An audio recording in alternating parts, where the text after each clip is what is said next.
Okay, and we are back, everyone. Thank you so much for your patience. As you could tell, we had some audio issues earlier that prevented us from continuing with the webinar as normal. But thank you so much for your patience and for sticking around. So without further ado, I would say let's get started. I can see that many of you are still here, which is great to see because we are talking about a very important topic today. But first, of course, introductions. My name is Alina Simons. I'm a content marketeer here at Speak Up, and I'm also going to be your host for today. Now, the topic that we are going to look into is actually, dealing with the high complexities of, creating successful Speak Up programs. And one big topic is also trust. So we're going to be doing a bit of a deep dive into the concept of trust during our conversation. Now, as you could see, I'm not here on my own, but I am very excited to be joined by an absolute expert on the topic. Welcome, Wim. His name is Wim Vandekerckhove. He's a professor for business ethics at the EDEC Business School in France, and he has more than 20 years experience researching whistleblowing. Before I'm going to hand over for introductions, though, I just want to give a quick update on what you can expect from this webinar today. So the session is going to take around 45 minutes. And as you should be able to see on your screen, there's a chat box as well. And that means that we would love to interact with you. So if you have any remarks, questions, or thoughts that you would like to share with us in the next 45 minutes, we would love to hear them. So please feel free to use the chat box. And at the end of this webinar, we also have some time allocated to answering your questions together with Wim. So definitely stay tuned for that. So Wim, welcome. Thank you so much for joining our webinar today. I'm very much looking forward to the conversation that we're going to have. Could you just introduce yourself to the audience, please? Yes, hello everyone, and thank you, Alina, for inviting me for this webinar. So I've been researching whistleblowing for about 20 years. First, legislation and protection, and then more recently, shifting from whistleblowers to those within organizations who handle whistleblowing reports. So you could say those at the receiving end of whistleblowing. In most organizations, that's compliance officers, but you have other roles as well. So in general, integrity professionals. And I think, in today's webinar, we're going to be looking a bit into a new study I did with some colleagues, and we looked into the challenges that compliance people and integrity professionals face with in making their systems trustworthy. So we'll give a bit of the insights. What are the difficulties? Why are they actually these difficulties? And perhaps how are people starting to deal with that? Great. Yeah, I'm really looking forward to hearing more about the study that you've conducted. And you already mentioned trust. Again, this is going to play a very big role during our conversation. And first, before we continue with the specifics of the research that you've conducted, we would love to hear from you at home, from our audience. We have prepared a poll for you, and we would love to know what the biggest challenges are for your compliance team in terms of handling whistleblower reports. So you should be able to see 4 options on your screen. We have managing confidentiality, meeting leadership's expectations, maintaining transparency, and then we have one more open field. So if you have any other challenge that you are dealing with in your day-to-day life, please specify. And we are very curious to hear about the challenge that you're facing. Now, before we revisit the results of the poll, Wim, I'm actually quite curious about, and I'm sure the viewers are too, about the research that you've done. Could you maybe just give us a overview of the main findings or the things that you've investigated in that study? Yeah, so the study consisted of, we had conversations with people who oversee or who have an operational role in internal whistleblowing systems and channels. These came from different organizations on 4 different continents, but so we had engineering and banking, those were multinationals, but we also talked with people in hospitals, and there's a government agency in there as well. And so we had conversations with these people around what channels do they use, how do they handle reports, what does the process look like, but also what works, what doesn't work, etc. And one thing we learned from that is that compliance people spend quite a bit of time and effort in trying to make these channels and systems trustworthy to different internal stakeholders. So there's top management and board, there's middle management, and then there's employees. Yeah, that was what the study was about. Yeah, really interesting. And you mentioned all of these different stakeholder groups already. I can only imagine the high complexity of having to manage and balance and navigate through all of these different perspectives and needs as well. And especially, managing the different expectations of all of these stakeholder groups can quickly turn into a sort of balancing act, I imagine. Now, before we move on, I would love to see if our poll has been answered. And yes, I can see that it's a very close call, actually. But the biggest problem or challenge that compliance teams or you at home are facing when handling whistleblower reports is managing confidentiality. Wim, what do you think about this result? Yeah, these are interesting results. I mean, it's good to see, it's good to see. I mean, sorry, there's a challenge, but it's relatively even. And then you see the confidentiality and transparency are the two main ones. And these, in the way we analyzed our data, its confidentiality and transparency belong to a specific type of challenge, which relates to diachronic tensions. So we can go into that. Yeah. Yeah. This is good. I mean, we recognize it, and I recognize this from the study we did that is those kind of challenges are really the Achilles heel of building trust. So no surprises here from your side. You've of course already mentioned the study that you've conducted and also hinted towards that the results from this poll reflect what you have also researched and potentially also found. Can you maybe share a little bit more around that study that you've conducted? Yeah, and that immediately starts going into those polls findings. So, I mean, to say that whistleblowing channels need trust in order to work well is pretty common sense. We're not really saying anything when we say that. So what we did in our analysis is we unraveled this notion of trust. And so you could say there's different types of trust, because it matters why people find something trustworthy. There can be different reasons why they find it trustworthy. And so in analyzing our data, we used a well-known framework for that. It's called the ABI model. It stands for ability, benevolence, integrity. And so you could say these are different signals of trustworthiness we can send to try and make other people trust us or a particular thing. And so they are different types of trust.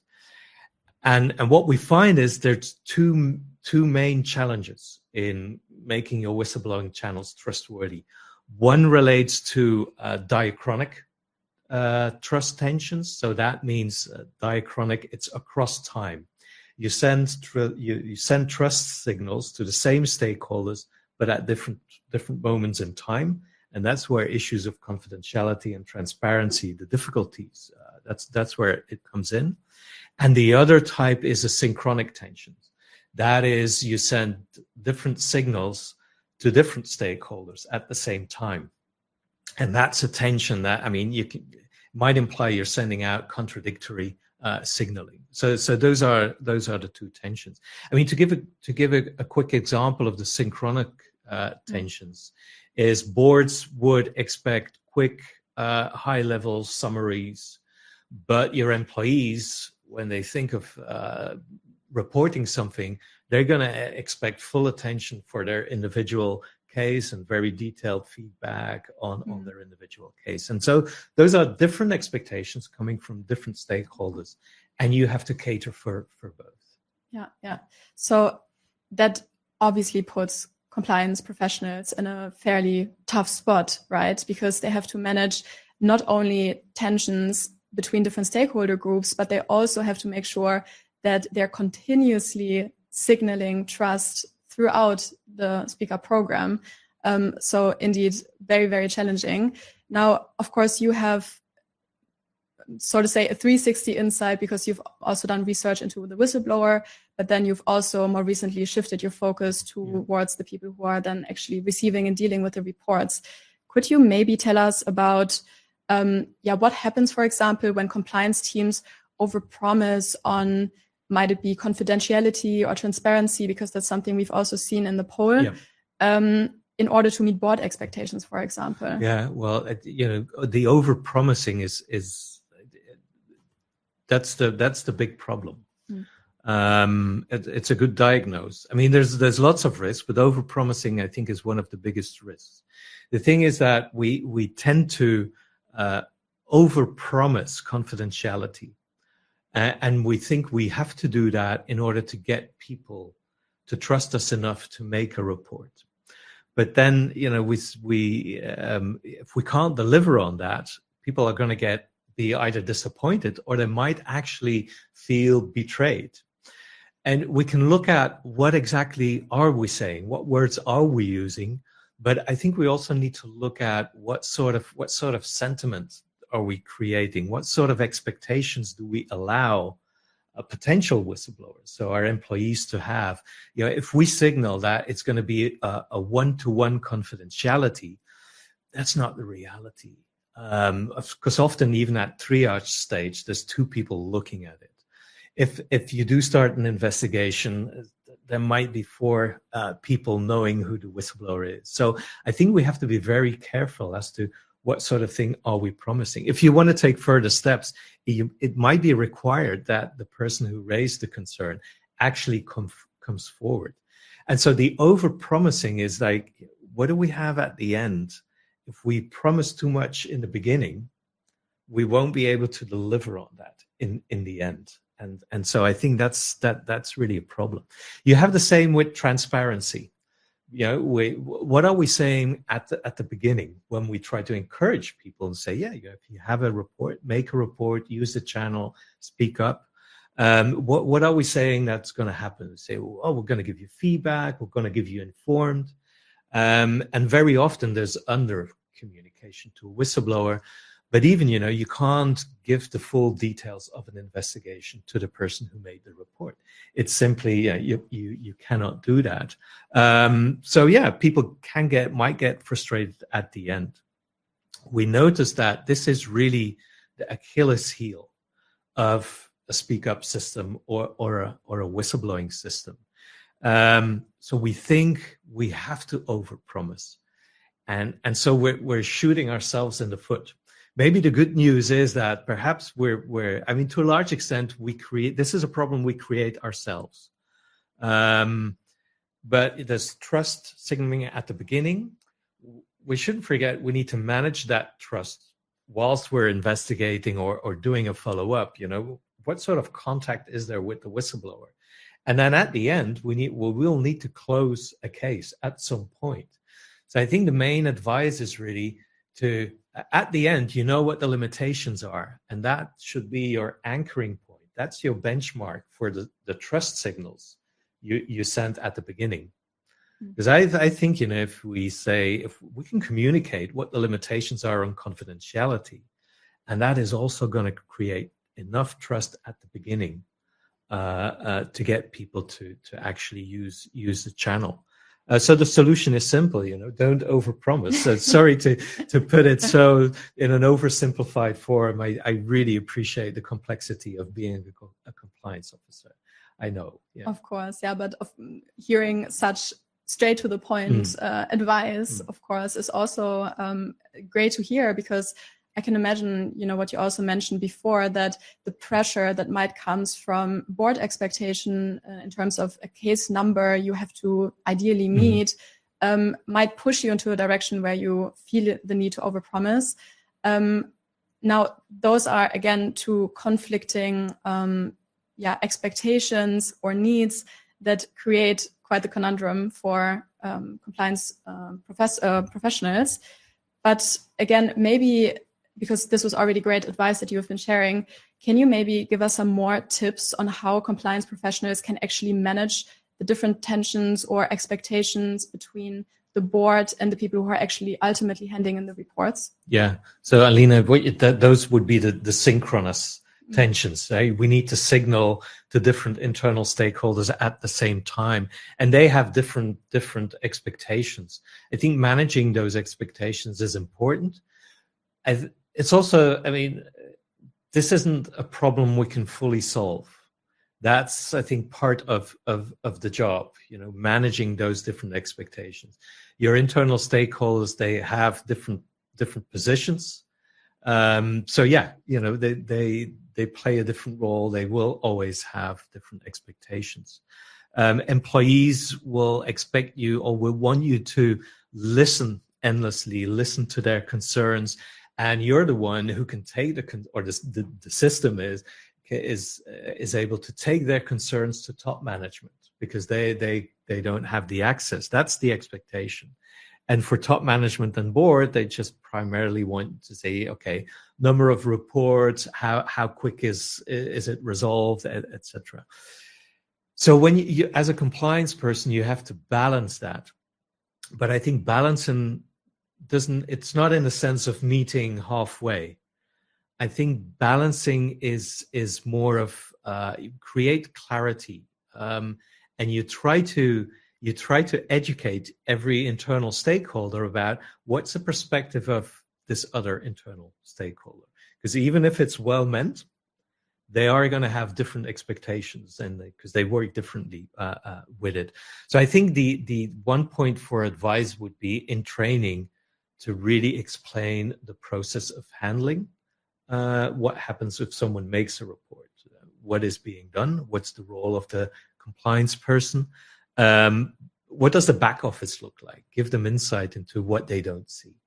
But also it's about try to explain to top management what's the perspective of the employee who makes a report, and maybe somehow to your employee say, okay, what is actually going to go to top management in what instant, etc. Yeah. So it sounds like clarity and honesty and also transparency is really the key to building successful whistleblowing programs, which of course you might choose to go for a speaker program because you want to create more transparency within your organization. But now it sounds like often it is a bit neglected that when you do implement speaker programs, that of course that's a continuous process and it doesn't automatically create transparency for the reporter, but there needs to be a process behind it as well, a goal on how to create that clarity for them on what to expect. And from an employee perspective, it makes a lot of sense, right? I would also feel more confident handing in a report or reporting on misconduct if I knew exactly what to expect to happen afterwards. Now, Wim, of course, as we've heard, you have more than 20 years experience in researching whistleblowing.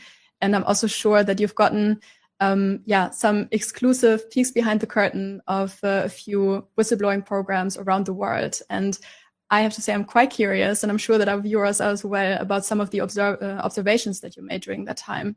Can you maybe share an example on how on a whistleblowing team that maybe has gotten it right or not quite right that you can share with us? Yeah, I think what I see a lot is people underestimate the importance of frequent communication with a whistleblower, where that is possible, of course. But I think the other point is I do see a lot of compliance people sort of, and this is the pressure they're under. They're not the problem. Is their problem is how do they convince the board of the importance of putting effort into this. And I see that a lot, perhaps too many compliance people play along this number game with the board. So an anecdote is this is an organization quite big, 15,000 people working there. I'm talking to the compliance person, and they say, oh, last year we had 16 reports. And a compliance person says, this is far too low. It's probably true. It is quite low. But that's not the important thing here, because actually, out of those 16, 80% actually had good information. They could start an investigation. And of the investigations, 3 out of 4 were actually substantiated. So that's pretty good. And so I said, okay, so what happens if next year you have 3 times as many reports? And say, oh yeah, I would need to get more resources to actually do the investigations. And yeah, that's going to go slow because, I mean, you could see the internal dynamics would have been complicated. And then, I mean, my advice is like, don't insist on just getting the numbers up. It's really important to what you get in, the reports that are made, really manage them well, because that is what's going to build trust, not the numbers. Because if you have more reports and you can't do a proper follow-up, you're setting up the organization to fail.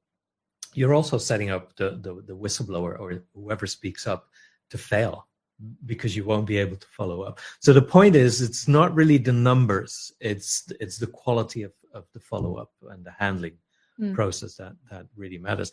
And organizations that do it well, that really have built a trustful culture around that is exactly what they've done. They've spent time and effort into this follow-up and the handling process.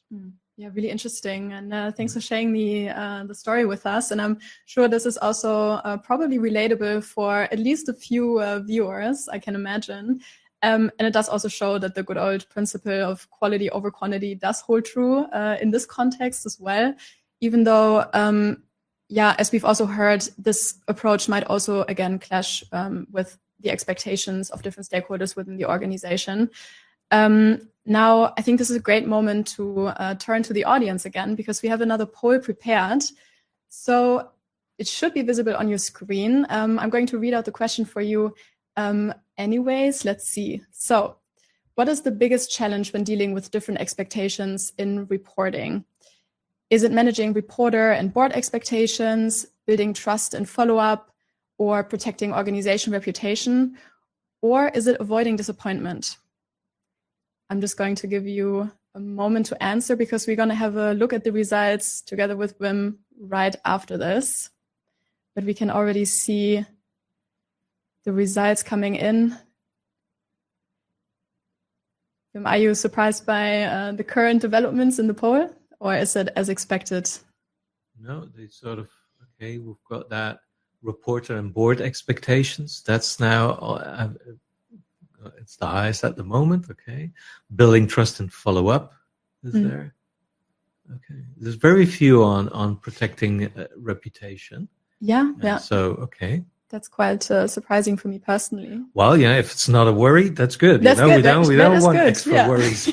We have been asking for the biggest challenge, of course. And of course, there might be related, right? Building the trust in the follow-up and avoiding disappointments. That can of course overlap. Yeah. Okay, I think the results have settled, and we can see that managing reporter and board expectations is the biggest challenge. Maybe you can share what compliance officers can actually do to improve. Now it's gone. To improve the management of the different expectation. Yeah. Yes. So maybe you can share some practical tips on what the audience, for example, can do to improve the management of reporter and board expectations. I think that's something we have also slightly touched upon already. Yeah. But maybe you have some additional thoughts. Yeah. I think this is perhaps an additional task that the compliance, or maybe a challenge that we need to get explicit about. I think that a key moment to address this would be in training. You have normally we see training as this is the moment where you sort of get the person to, or you create an ability in someone else to do something. But maybe training is also the moment where you get someone else, like you get an internal stakeholder to understand what it is you need to be doing. So it's really about explaining what that handling process is going to look like, how long it's going to take. So creating, it is that managing the expectations. So that could be one way in which you can manage reporter and board expectations. Because don't forget, right, also your board and top management needs training on this. And so, but I think the other point is, and this is specifically on managing reporter expectations, it really links to the one that came out second, to building trust and follow-up. So often when I speak to compliance people about follow-up, they say, okay, yeah, well, no, we didn't follow up on that one. Because they mean, well, we didn't investigate, there wasn't enough information or whatever. But anything you do is follow-up. Okay, so follow-up could mean, oh, we just make sure that it's in our database of speak-up events, but it was anonymous, so we can't go back to the person who spoke up, or we did put a question in the system, but yeah, the person's not looked back, etc. So all of that is possible, but that is also follow-up. So think about whatever you do is follow-up. Where it is possible, you should keep contact with the person who spoke up. So develop some clear protocols as to when you will make contact, what you will do in these contacts. Because giving feedback is any kind of signal you give. Feedback doesn't necessarily mean the details of the investigation. Feedback is also any signal you give that we are taking this seriously. So it could be, your automated message could be when the system is first used, it's an automated message. Then, you do want some personalized message. But of course, you can already have established blocks of what sort of information are you going to give as to where to get support, where to get additional information, advice on, make sure they don't breach their own confidentiality, etc. So I think that's that, and you really have to time it. And even if you have it timed out to actually do it, you have to make sure you actually do it. It's not difficult, but sending those signals, I think, is important, because you're at the end of the process. You are gonna have maintained trust, and that's going to make it more acceptable for someone to know. They will already know that, okay, they won't have the full details, or these are now the next steps. So signal timeframes, what possible outcomes can be. If you can do that, I think you are going to be managing trust. You are going to build trust and follow up, and that is also managing reporter expectations. And the last one, avoiding disappointments, I can imagine also that feeds as well. into, yeah. And so in a nutshell, wherever it is possible to enter into, not treating the whistleblower channel as a one-way street, but to also try to open enter in a dialogue with the reporter, in the sense that at least give them, wherever possible, status updates on where the case is progressing, and then also beforehand already communicating what can be expected of the Speak Up program. Yes, because I think, if we have a culture where people speak up during the meeting or open, if you have that, great, wonderful. But if someone uses any kind of channel to raise a concern, it can be quite stressful. Yeah. If they don't hear back, it's the black box for someone. In experiencing a black box, you feel lack of recognition. Is someone listening? What's going on? Yeah. And so anything that can avoid that is actually going to make sure that someone feels that they've been heard, they've been listened to. Even if it turns out that there's not enough information, or it couldn't be substantiated or whatever, that is going to make it more acceptable. Absolutely. Yeah. Great. And this already brings us to the last question of this webinar, unfortunately.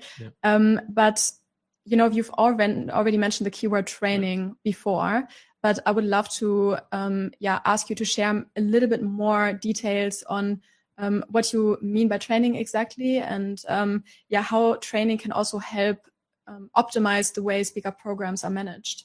Yeah, I think the organizations I was really impressed with in how their handling process, and also the cultures they've been able to build, not instantly, but over a certain period of time, of course, where really they were saying, we emphasize process in our training. So we actually we sort of avoid the black box. This is our aim with training.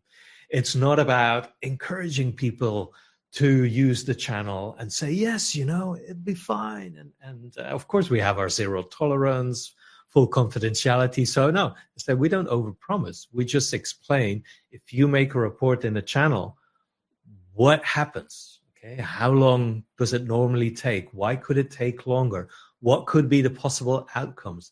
So it's really about creating a realistic perspective for someone, if someone's going to use the channel.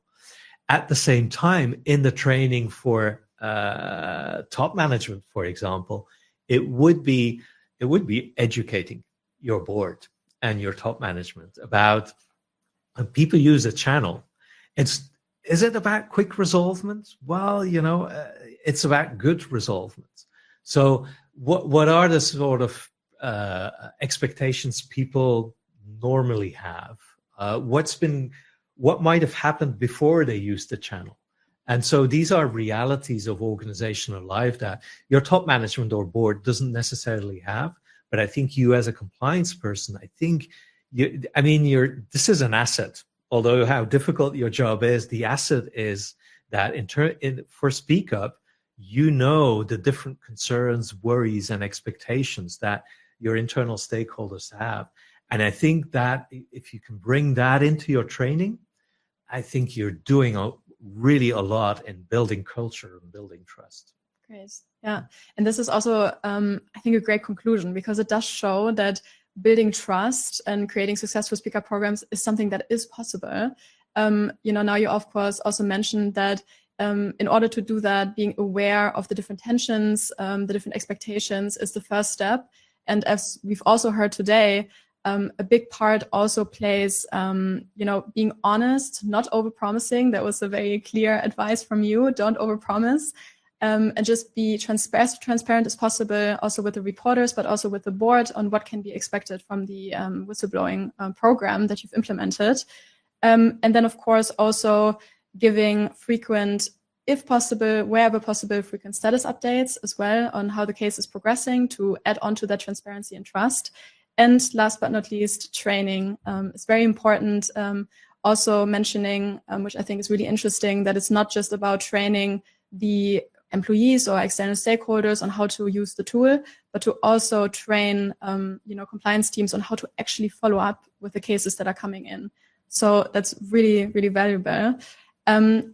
Now, we've already mentioned in the beginning of the webinar that we will have time for questions, and the time is now. So we're going to look into the chat box to see if any of you had any questions for Wim. Before we do that, though, I just wanted to mention that before we conclude the webinar, we would love to hear your feedback on today's session. You will receive a very short feedback form, and we would love to hear your thoughts on today's session, and it's going to help us a lot in terms of improving the future webinar experience. But without further ado, I would say let's have a look. Okay. Indeed, we have questions. The first one is by Anna, and Anna would love to know how to manage risk of retaliation, because this might be outside of compliance control. Yes, it might be. I think at the same time, you can manage the risk of retaliation within compliance control, and that would be at the point when someone makes a report. The first follow-up could try to be, what would be the risk of retaliation? So what I've seen in some companies do is they ask a couple of very simple questions, but they try to see, what is a team composition? Would there be anything that even if if they would do an investigation, yeah, I mean, how easy would it be to guess who spoke up? Is there a worry? Is the person who raised the concern, are they worried for retaliation? And where would they expect it would come from? And I think, doing that initial assessment of where would the risk be of retaliation, I think is useful. It also sends quite an important signal that, hey, we are taking this serious. I think organizations that start thinking about protection at the point that someone says they're experiencing retaliation, I think that's too late. You actually want to be ahead of the game a little bit. Yeah. Okay. Yeah. I hope that starts answering the question there. Okay, let's see. In terms of time, I'm going to just quickly jump into the next question. Yep. We have a question from Veronique. I hope I said her name right. But Veronique is wondering, our challenge in my company is to improve the checkback rate. How can we encourage reporters to check back in the tool without putting pressure on them, especially when the report does not include enough information to follow up? Yeah. I think, well, I'm going to say, Veronique, thank you for that question. And it's a question I've received a couple of times. Or it's people saying, yeah, it's fine. We've got the technology to have this anonymous two-way communication, but people don't check back in too. So, I mean, if you're facing that, then definitely that needs to be part of your training. That you say, this is the problem. Perhaps you would want to make sure people, when they make a report, they do check back in. One of the things you could say is that when you close a case, you're also seeking feedback from the person who reported as to what was their experience of the handling process. So of course you would have to do that as if you signal that, you would actually have to do that. But because then what you could do is say is actually have a comparison of saying, look, people who do check back in, and those would be the ones that once you close it, you could also ask them feedback on the quality. What was the quality? What was your experience of the process? You can bring that also into your training, and that would encourage, or that could encourage people to, when they make a report, at least make the effort to check back in. Warn them that when they make a report, it's very usual that the compliance team has additional questions. It's very difficult for people to know what sort of information compliance teams need in order to figure out, is this enough to have an investigation? It's typical for people to overestimate how much information they give, and compliance people say there's nothing useful in here. So rather than train them on what kind of information you need, I do understand you would want that to be part of. Say that it's a standard thing that you always need you need to ask additional questions in order to do your job right. So they should check back in. I hope in my rambling here, I've been giving you a couple of inspirations as to what you can do. Yeah, definitely. I think it also ties quite nicely back into what we've also discussed about creating transparency on what to expect after a stakeholder or a reporter has handed in a whistleblowing report, and then just putting that already forward, knowing that, hey, we can actually check back with each other and ask for more information. That will definitely indeed help with the checkback rate, I can imagine. We have another question from Lorraine. How involved should reporter and company be in agreeing investigation terms of reference, and if external investigation commissioned, how do we know what good looks like? Okay, there's a lot in there. A lot to unpack. I think first is agreeing on investigation terms. Yeah.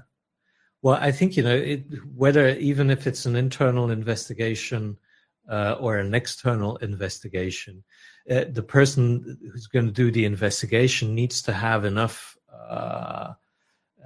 say, autonomy or independence or impartiality. You recognize their expertise. It is good to have, I mean, I wouldn't necessarily advise that the reporter sets the terms of reference for an investigation. I think it's useful to involve the reporter, but mainly I think the sort of approach would be, okay, if we investigate, how do we make sure we don't we don't breach the confidentiality? So we want to investigate this in a way that makes it as difficult as possible for people to guess, okay?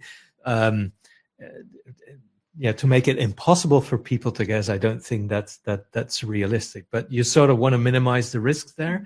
I think to that extent, it's useful to have the reporter, to have some contact with the reporter, some ideas as to who would know what. I mean, it could help an investigation, of course, but I do think the investigator and their expertise, they need to be in control of what is the investigation going to do. So I think the level of impartiality and independence that the investigation team has, whether it's internal or external, I think is important. Also, for whatever the investigation shows, it needs to be the good quality there. Yeah. Okay. Thank you. And we have another question. I'm just moving straight on because, of course, we want to answer as many of your questions as possible. The next one is from Joanna, and she would like to know, they would like to know what should be considered out of scope in terms of reporting. Is it best to use a speak up platform for all concerns? Also, all concerns received should be registered. We would love to hear from other companies. Okay. Well, the thing is, I think as an organization, you need to start with this, and you need to start where you feel comfortable. And I mean, that would be your top management and boards who makes the decision. Where they feel comfortable, that's what they need to start with. And if that's very narrow, let it be very narrow. But as you gain practice and confidence that, hey, the speak up channel, it's actually okay. All the worries we had, okay, they don't really it doesn't turn out to be that bad. As organizations gain confidence, we see that they actually broaden the scope. I'm currently working with an organization that when people speak up directly there's two contact persons. When they speak up directly, they put it in the database as so that everything they do on every case can get logged.